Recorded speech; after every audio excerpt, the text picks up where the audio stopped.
Hi guys, so in this video what we're going to do is going to look at present value and equivalent value. So I'm going to have a quick talk about present value. I'm sure you've heard the whole idea that time is money, and this is entirely true because if I said to you I'm going to give you €10 today or €10 in 5 years time, I'm sure that you would be quite happy to take the €10 today because it means that you can actually invest it and you'd have more for your €10 in 4 years time than me giving you just €10 in 4 years time. So that's essentially what present value is. It's trying to work out what an amount is worth now, depending on when somebody's going to give it to you. So here, if you have a quick look at the example they've given you, it says here, suppose we had 5,000 as our future value, and we want to know what the present value of this. Well, we've got the formula here. This is the formula from the previous slide, which is f is equal to p 1 plus I to the power of t. And all we're doing is rearranging it and saying that p is equal to 5,000 taken underneath to get 1 plus I to the power of 4 there. Here you can see this is what's happening. So what's actually happening if we look at a timeline, because this is probably the easiest way to think about it.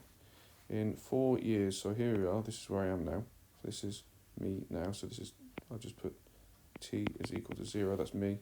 And what we're doing is we're bringing back payment from the future. And if we bring back a payment from the future, what we have to do is we have to discount it essentially, and it's going to be over 1 plus I, and whatever that future payment happens to be, and however many years that it comes through. So if it's just 1 year, so if t is equal to 1, then that's going to be equal to 1.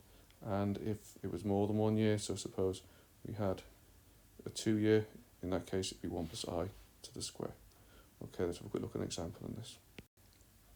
So Joe has an insurance policy which is due to mature in 12 years, giving him 75,000. The going rate of interest is 3% per annum. What is the present value of the insurance policy? And explain what's meant by present value in this particular case.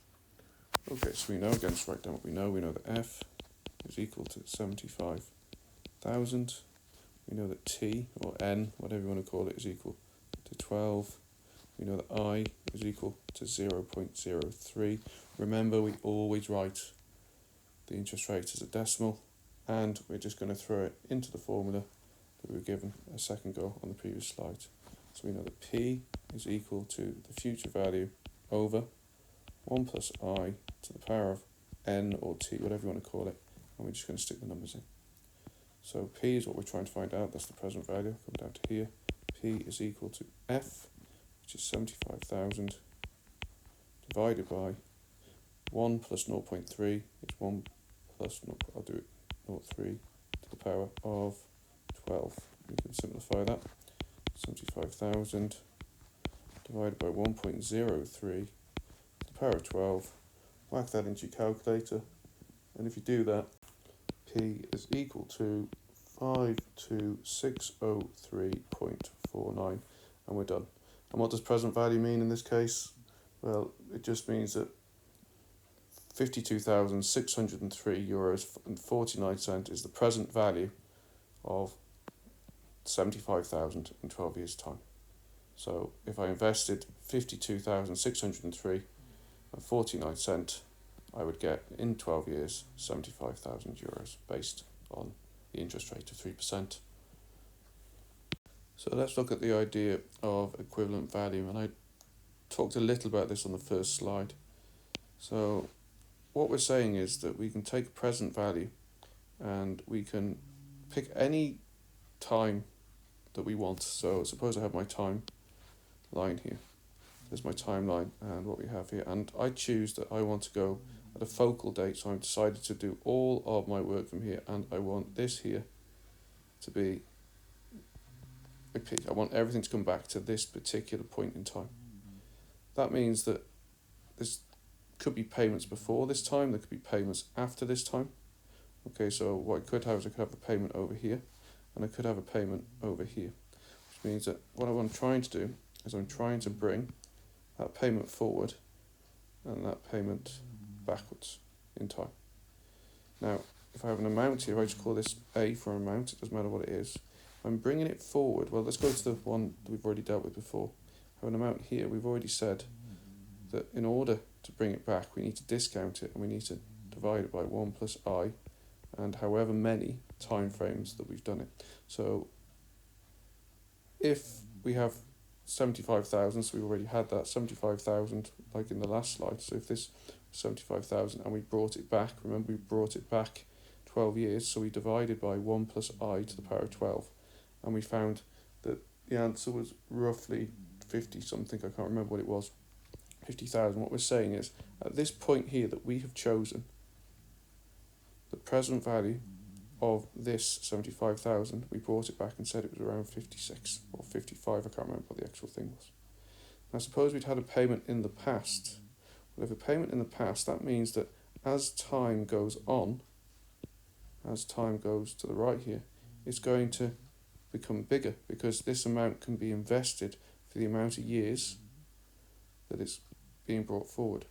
So this is going to be increasing by 1 plus I to the power of however many years that it comes forward. So for example, if I have €1,000 here, that means that my amount here could be, depending on the interest rate, could be 9,000, but then gets invested for a number of years. So by the time it gets here, it's now worth 10,000. Now, if you draw this timeline and you work out exactly what's going on, whether things are going forward or backwards, makes your life a hell of a lot easier, and you won't get confused whether or not you're multiplying the amount by 1 plus I to the power of t, or whether you're dividing the amount by 1 plus I to the power of t. Okay, just before we go on to look at an example of this, we're going to look at net present value. A lot of you will have done business, and we can use the idea of present value to analyse financial arrangements.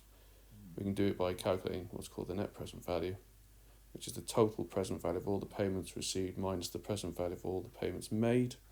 If this is positive, it's worthwhile. If it's negative, the investment is not an idea. Now, it's called the net present value. It could be called the net equivalent value, because any time can be used as a present, i.e. the focal date, which is what we did before. Okay, we will see this in an example in the next slide. Okay, big example here. So it says Joe, the managing director of a manufacturing company, calculates that he will need to spend 5,000 at the end of each of 4 years and 30,000 at the end of the 5th year to replace essential machinery. He engages an engineering company to carry out the work. It's now 1 year after the first 5,000 has been due and it has not been paid. You, as head of the engineering company, about to undertake the second 5,000 replacement, but become concerned about the lack of the payment. You approach Joe and he offers to pay you 3,000 now and 47,000 promptly in 2 years' time to complete the work. If the going rate of interest is 6%, do you think you should accept the offer, and give a reason? Okay, let's have a look to see Joe's new sort of payment scheme. So it says you approach Joe here. He offers to pay you 3,000 now and 47,000 promptly in 2 years' time to complete the work. So let's have a look at that timeline and see what's going on. Okay, so quick timeline. We are here at now. Okay, so there it is. And what's going to happen is he says he's going to pay you 3,000 now. So let's just write 3,000. Okay, and then there's the first year, and then second year he says he's going to pay you another 47,000 euros. Now what we're trying to find out here is what it's going to be worth today. So we're looking at this here as our focal date as today. So we've got to work out what the net present value of both of these payments are. Now, as you can see, for the first one here, 3,000 is getting paid today, so we don't have to discount or do anything with this, because 3,000 today is still worth 3,000. What we have to do then is we have to think about what the 47,000 is worth today. Now, you can see here we're having to bring it back in time, which means that we're discounting, which means we're going to divide by whatever the interest rate is. You can see it says the interest rate there in the question is 6%. So it's divided by 1.06, and then we have to divide it by the number of years that we've come back. So it's 2. We can now work these out. So this 3,000 here is just 3,000. And then we've got the plus 47,000 divided by 1.06 is 41829.83. And if we add them all together, we get a total of 44829.83. So the present value of this income stream or this payment stream is equal to 44,829 and 83 cents. Right, let's do exactly the same for the other payment stream now. So what we have is a payment stream again, and what we have, if we just go from this particular point, I'll just try and keep it all lined up. And this time, you can see if you have a look, he was supposed to pay 5,000 a year ago, but he hasn't done it. So what we have is we have 5,000 here. He's supposed to pay 5,000 again here. Then it says another 5,000. He's supposed to pay 4 of these. There's another one. And at the end of it, he was supposed to pay 30,000. Finish off the payment system. Okay, so we're taking this to be our day, because we want to keep the focal date to be the same so that we can contrast both the payment systems.